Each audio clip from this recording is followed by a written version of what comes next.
Bu kənddə boya başa çatan bir adam kimi, burada çalışan bir müəllim kimi, bugünkü gün sizinlə bizim bu görüşümüz bizim üçün tarixi bir hadisədir.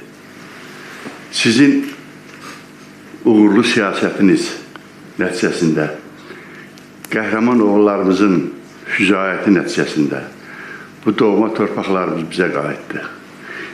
Mən 40 yaşımda buradan çıxmışam. İndi 73 yaşım var. Mən sizdən fəxr edirəm. Sizin bütün çıxışlarınızı, xarici jurnalistlərə verdiyiniz o cavabları hamısını diqqətlə izləyik və sizinlə fəxr edirik. Mən elə bilirəm ki, biz də çalışacağıq ki, sizin adınızı həmişə ucaldıq. Sağ olun, çox sağ olun.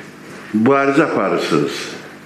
Burada da, xaricdə də, başqa ölkələrdə istəyənlər arasında da, istəməyənlərin arasında da mübarizə aparırsınız. Dəmir iradənizi nümayiş etdirirsiniz. Sülhün, əmin-amanlığın tərəfində dayanıb bütün xalqlara onu aşılayırsınız. Mübarizə bugün də var, sabah da. Siz də onun ən ön sıralarında. Sizin kimi insanlar, Azərbaycan xalqı mənim arxamda, dövlətin arxasında durduqca bizim də təbii ki gücümüz artır. Sağ olun. Təşəkkür edirəm sizə. Təşəkkür edirəm. Sağ olun. Sağ olun. Çox sağ olun.